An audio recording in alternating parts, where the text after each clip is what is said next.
Chapter 12. Causation. Every cause has its effect.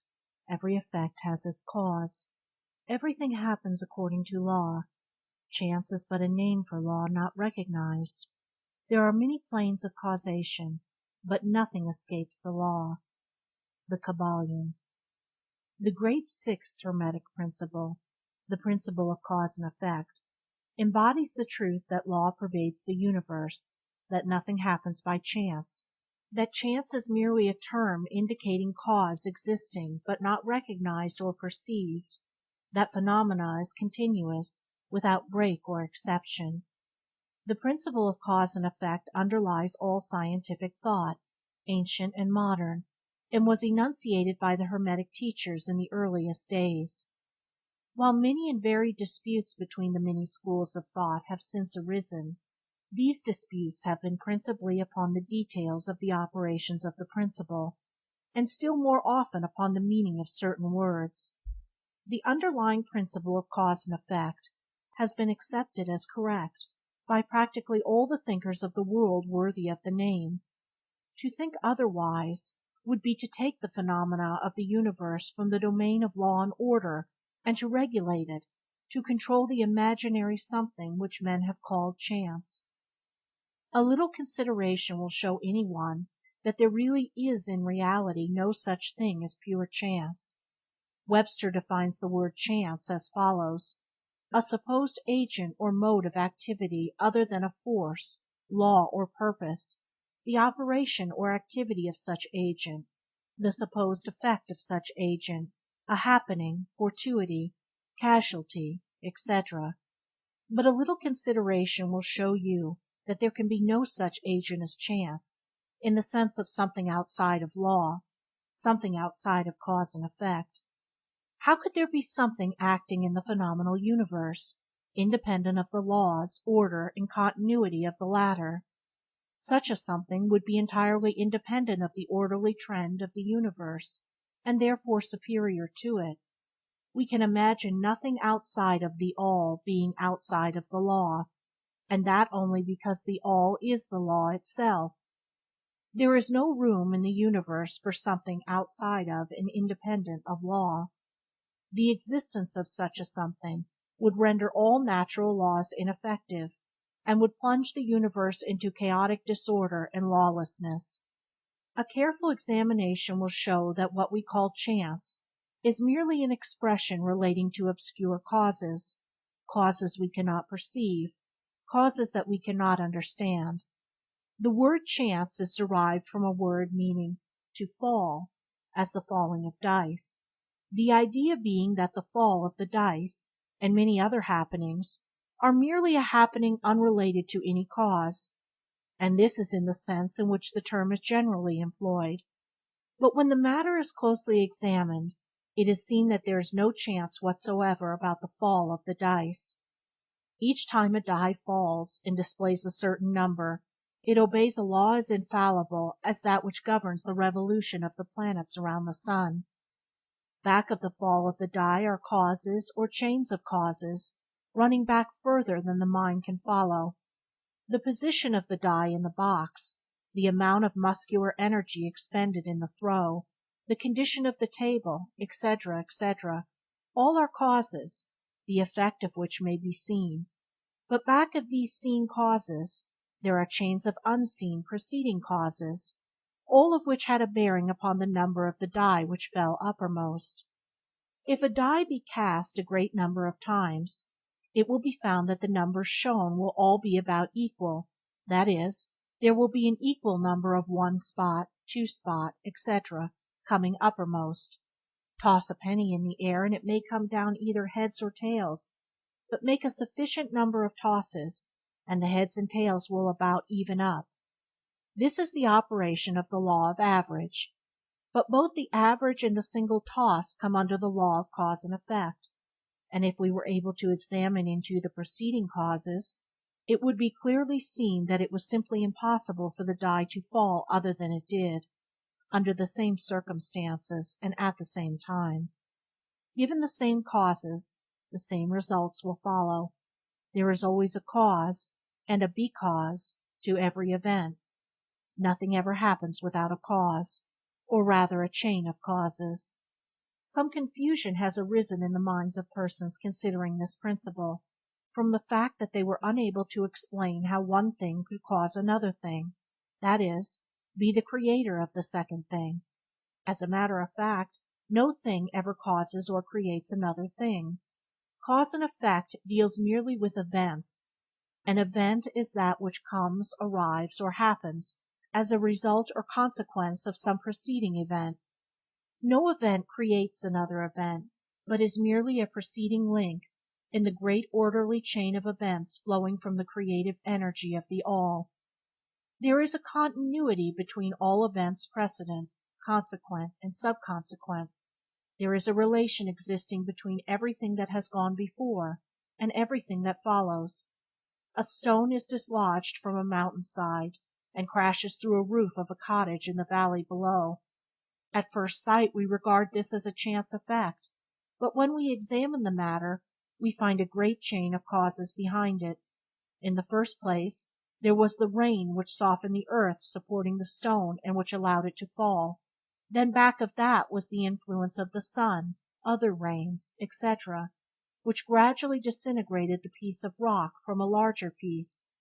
Then there were the causes which led to the formation of the mountain, and its upheaval by convolutions of nature, and so on ad infinitum.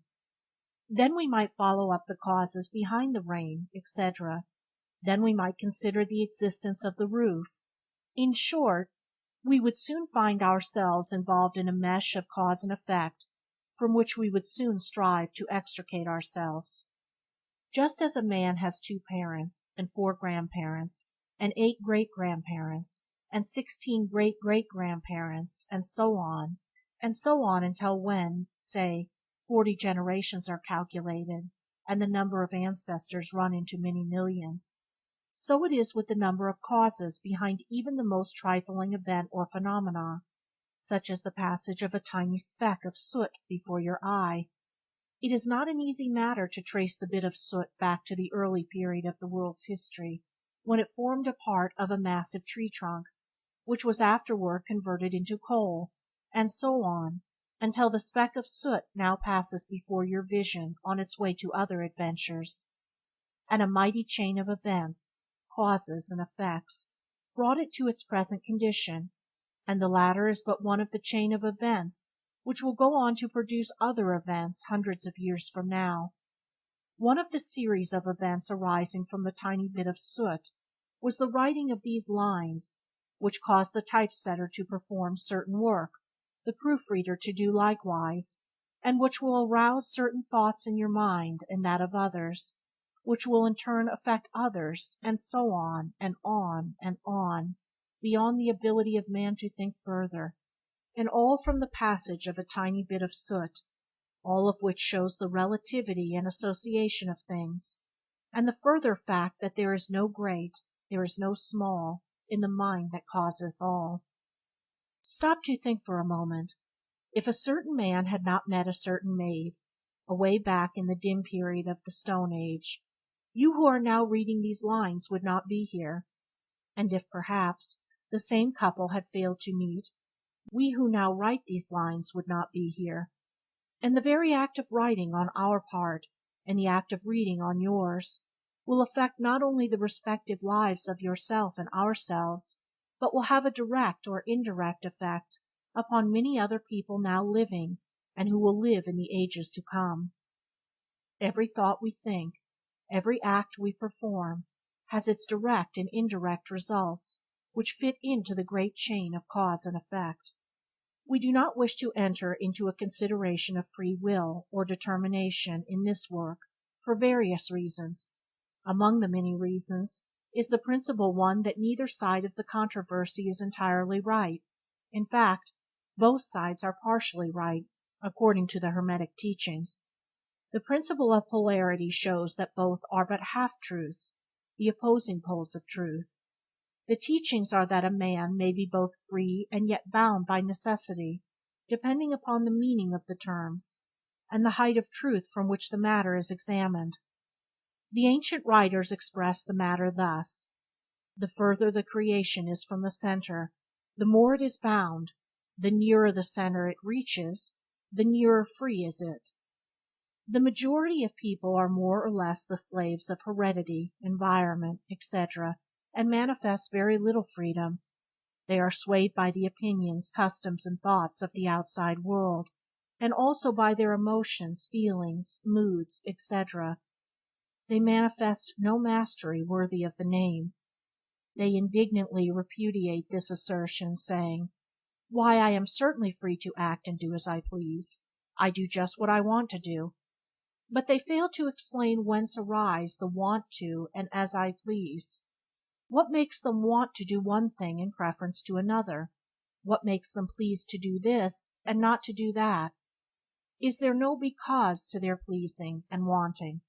The master can change these pleases and wants into others at the opposite end of the mental pole. He is able to will instead of to will, because some feeling, mood, emotion, or environmental suggestion arouses a tendency or desire with him to do so.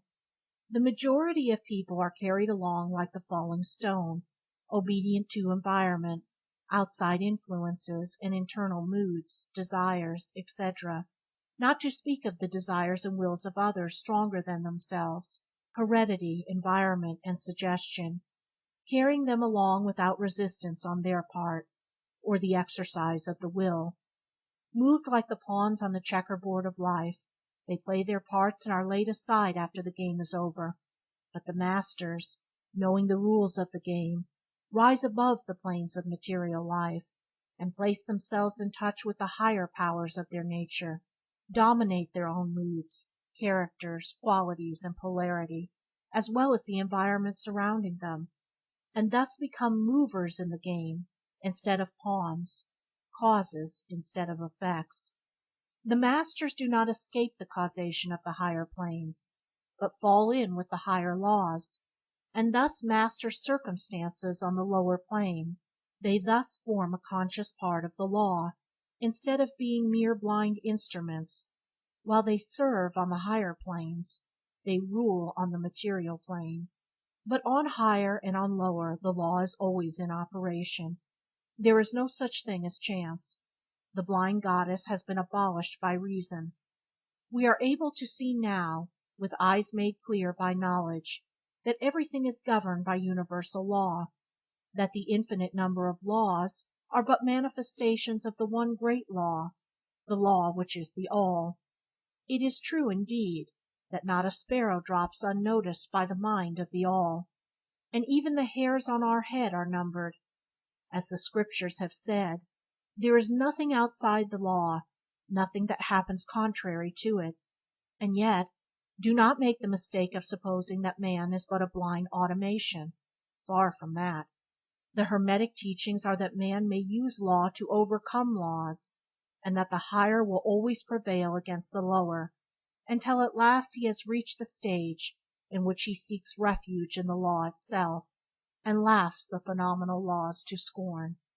Are you able to grasp the inner meaning of this?